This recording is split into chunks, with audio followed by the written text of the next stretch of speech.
देवहूति के साथ। इनकी तो बड़ी सुंदर सुंदर कन्याएं थी।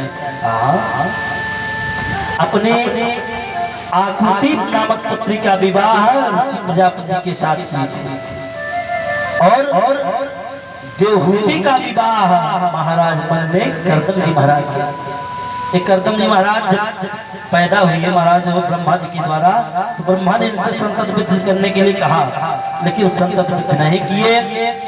आज कुछ समय बीतने के बाद संसार के लोगों को देख के, गृहस्थ जीवन संसार के लोगों का गृहस्थ जीवन देख करके आज इनके मन में उत्कंठा जगी, काश मेरे भी पास पुत्र होते, पुत्री होती, पत्नी होती, मेरा भी सम्मान होता।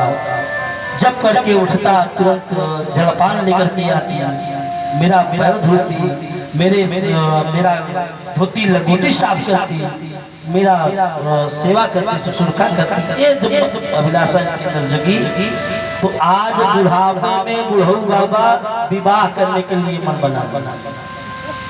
बुढ़ऊ बाबा किया आज बुढ़ापे में विचार करें कि मैं भी अब विवाह करूं, और विवाह करने के लिए तपस्या करने लगे।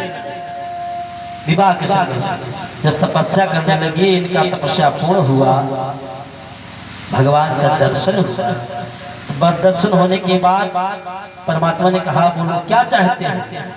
अब परमात्मा का दर्शन जब पाए करदम जी महाराज, तो भाव विभोर हो गए। महाराज अब कछुनाथ न चाहिए प्रभु, अब कुछ लेने की इच्छा नहीं। जब आपका दर्शन हो गया अब कुछ मुझे नहीं चाहिए, लेकिन मेरे प्रभु तो हर अंतर्यामी सब जामा, हमारे प्रभु तो सबके मन की भाव जानते हो, सबके अंतर भावना सबकी समझते हैं। कहा ये देखो, बुढ़ऊ विवाह करने के लिए तपस्या किए हैं और कह रहे हैं कि मुझे कुछ नहीं चाहिए। कहीं नहीं, भगवान के पुत्र हैं कर। कहा लेकिन तुम्हें कुछ नहीं चाहिए, और मैं महाराज मन से बात करके आया हूँ, आपके विवाह की प्रस्तावना करके आया हूँ, आपको विवाह करना पड़ेगा। करदम जी ने कहा अब तो मन में तो है विवाह हो जाए, ठीक है, लेकिन कहा ठीक है प्रभु, जब आप कह रहे हो तो कर लेंगे। जैसे बेटा मन में तो चाह रहा है विवाह हो जाए, लेकिन लड़की की फोटो आती है, पसंद है। हाँ, आप लोगों को पसंद है तो हमको भी पसंद।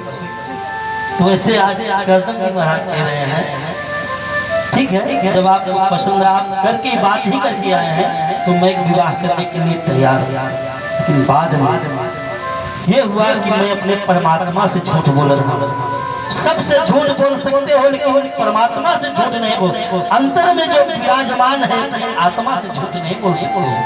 आत्मा के रूप में हमारा परमात्मा बैठा हुआ है, इनसे तो कोई झूठ नहीं बोल पाएगा।